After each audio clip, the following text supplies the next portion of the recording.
Create with Fran Sidney. Hello everyone, welcome to the show. This is Fran Sidney. I'm your host, and as usual, I'm going to be talking to you about how to create the life that you want. And today I wanted to focus just for a little while on how our parents can mold our life and how we can sometimes get a little bit stuck on that past that wasn't just perfect. And we see a lot in regression when we do hypnosis or in coaching. It isn't just in talking to other people, and we sometimes hear a lot about what our parents did, and this is how we are because this is what the parents taught us or didn't do to us, and we just use that as a little bit of a bouncing thing, so we are not taking responsibility. So let's go and dive a little bit deeper in this little aspect of our life, our parents. I want to give you a couple of tools to deal with the past, because let's admit it, not all of us have been born with amazing, loving parents, with a perfect family, with nice, loving, respectful siblings. We didn't all have amazing grandparents or siblings, and that's a fact of life. We all have some kind of difficulties when we grow up, and when we don't, we might even have more difficulties because we had a really pampered, easy life. Who knows? I'm not gonna just generalize of what happens when, but I'm saying a lot of us have had problems when we were young, let's say it. So for example, I interviewed people who were really, really wild in their 20s and 30s, and they said, well, my parents never taught me any boundaries, I could do whatever I want, so I thought that they didn't care, and I just messed up completely, and only when I was a lot older I realized I had to do something about my life, and so I decided to do things to change. But it was late. It was 20s, 30s. They had lost and wasted so much time because they were just looking back and say, well, my parents don't do this, and so and there was this if X or X happens, then Y happens. It's a consequence, but we choose the consequence, don't we? If you have listened to some of my episodes, you will notice that a lot of times there were people who were my guests in the show, and they say, my childhood was very difficult, my parents used me as a trophy, or maybe it was difficult for me because they didn't love me, they abandoned me. And other people said, well, they didn't really give me any chances to do what I wanted, and they restricted me. So we all have problems with these parents that perhaps are projecting something onto us, and because of that we cannot follow our passion and what we like, we cannot live unrestrictedly, we have issues of all sorts. Other times we even have parents who are abusive, who do not love their children, who hurt them, who use violence against them. And so we have even more anger and more sentiment that is very much hostility towards them. And then sometimes the people who have been abused go ahead and go hurt others. We do say in therapy, hurt people hurt people. So what's going on here? Is it true that how we have grown up will determine our future? Can we spend the rest of our life blaming how we have been raised to the fact that today we cannot have a stable relationship, we cannot have a good job doing what we like, or we cannot live well without drugs? Do we have something inside us that keeps saying, oh, you are like this because your parents? So are we blaming others all the time? Because this could be a treacherous attitude to have. Obviously, there is no denying that the way we grew up makes a mark in our life. What we feel, how much we are loved, the opportunities that we're given will mold us. But then there is a time for all of us to break out of that shell and to look forward to something else, to build the future. And one thing that is important is to pick up what was useful as a lesson and then move on and create our own life. So we call that the healthy healing of the past wounds. In some instances, this type of healing is not happening because we do like the blame game, so that we do not really have to take responsibility for the rest of our life. So maybe we are 30 or 40 and our partner says, well, you have this bad habit, and we keep saying, well, I am like that and I cannot change because, that's how I am. My parents made me like this. Now you just cannot expect me to change. However, I dare saying to you that the only constant thing in life is change. That, is something that happens all the time. Either we have to change or we're humbled to have to change. But change is to come from within, really. And it's very, very fundamental for us to address the causes that might keep us stuck. And I'm going to give you an example. How many of you guys are doing the job that you like? Or how many of you are in the business that they love? They're doing something, they're following their passion. Raise your hand, I can't see you, I cannot hear you, but how many of you are doing this? And how many of you are not doing it? And they're saying, well, it's because my parents didn't let me. Well, if you're doing so, stop this game. It's not like that. You have to just think about yourself, unless you're like 99, and think, well, what can I do? Is there a way that I can go back to the big passion that I had? Because it's really in your hands. Today I was listening to a 2008 Harvard commencement speech given by J.K. Rowling.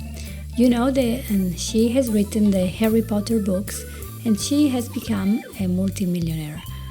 Now, if you were to imagine how success can be designed, you would imagine that J.K. Rowling went to the best universities because her parents absolutely believed in her gift for writing and they wanted to support her. They even home educated her and sent her to the best private tutors to learn English. She grew up rich, she went to the best possible private schools, to Eton or whatever, and then she went to the top university, came out with amazing high marks, and then she got her book out and it got published easily because she had a perfect network of friends who were very, very good and influential, and they got it published on day one. Is that what you believe? Basically, this is the idea that people have a success, that you are born with success because your parents helped you and everyone helped you. And yes, it is absolutely true that in some occasions this happens. You are born in a good family, the supports and helps you, and then you gain success. How many people have success because of that?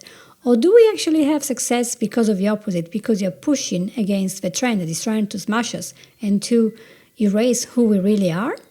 So when J.K. Rowling gave her speech, which really touches a lot of different topics, she said that when she was very young, she was very much into writing, and her parents had nothing against it. They said, wow, it is a really interesting gift that you have. It's very good, but your gift is never going to pay a mortgage. You're never going to have a pension. So you really need a vocational type of study so you can get a proper job, maybe a 9-to-5 job, so you can guarantee yourself with safety, security that we didn't have, because the parents, she says in the talk, they were poor, they never went to university, and they wanted her to have a very safe and secure upbringing and a secure adult life. Nothing wrong with it. But J.K. Rowling didn't quite agree with her parents' view of her life because they were projecting their desires into what she wanted to do. And it's so hard for parents to do that, to dissociate what they want from what the child wants, because we always think we know so much better, don't we? I do the same. So I'm not saying that I'm any better than anyone else. So the parents of J.K. Rowling said, well, no, you're going to have to go to university and study something vocational. And she said, no. And after a lot of talking, they decided, they found a compromise, which in her words didn't make anyone happy, and it was to study modern languages. So the great day arrived, and J.K. Rowling was dropped to university, and as soon as the parents' car disappeared from view, she dropped German and went straight to study classics and all the stuff that she wanted to study because that's what she really believed. She also joked saying that the parents realized that she was not doing the degree that they thought only on graduation date. Whether this is true or not, but that is just a sign to see that she was taking responsibility for what was going to happen in her life. And this was not to be disrespectful to her parents, but she wanted to be true to herself and to her gift, to do what she wanted, and her big thing was to write novels. She just loved to do that. She was not concerned about paying the bills. She wanted to do something a lot bigger than that. She then went on to write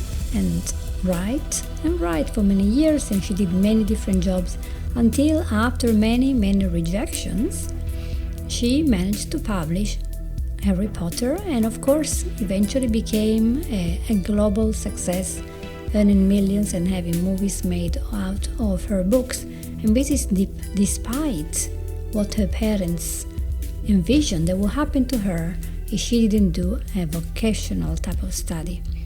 Now, would you think that J.K. Rowling had all reasons for blaming her parents and perhaps steering her in the wrong direction?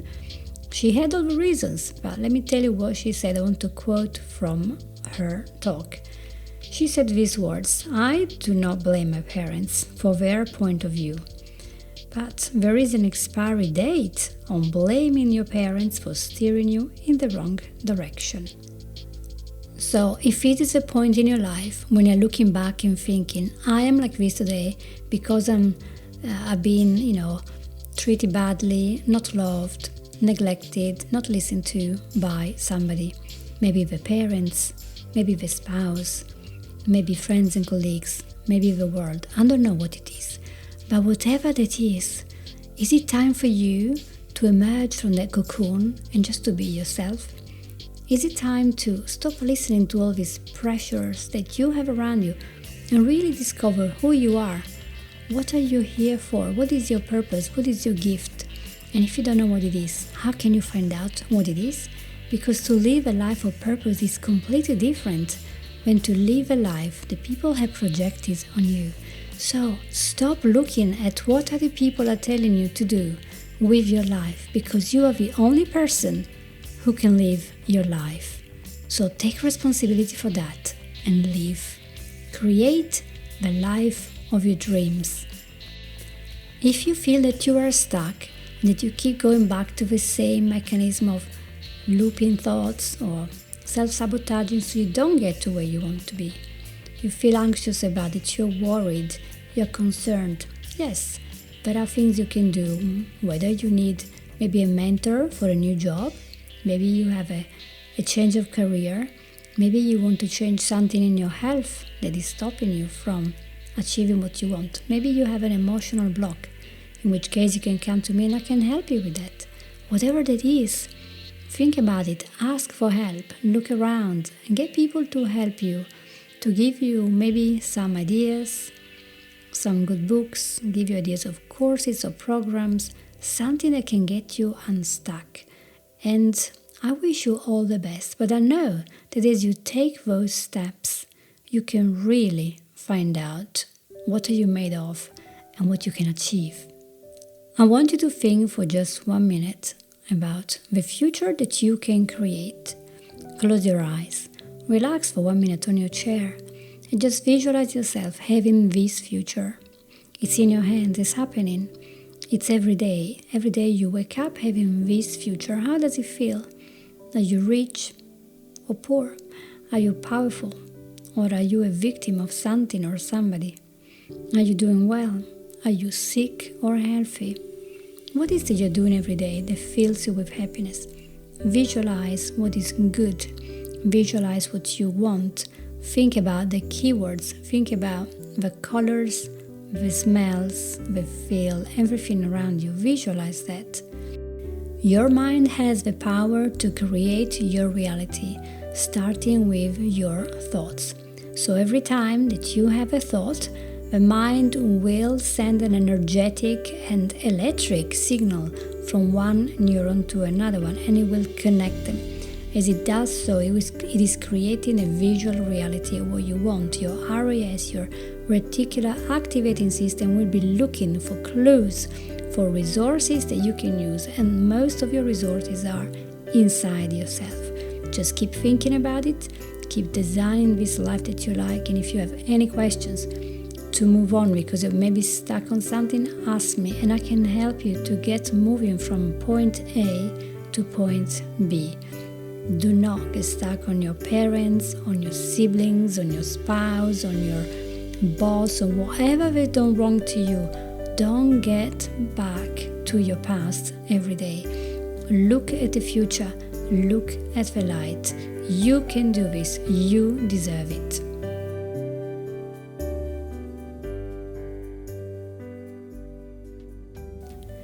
And that was it for today. I hope that this episode was helpful for you, and if it was, please share it with a friend who might need it and write a review, because we've been here for like about a year time, And it will be so good to know that you appreciate the episode that I prepare.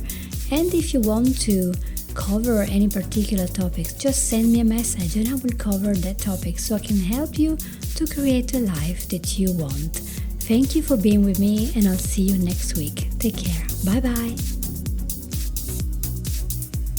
You've listened to Create with Fran Sydney.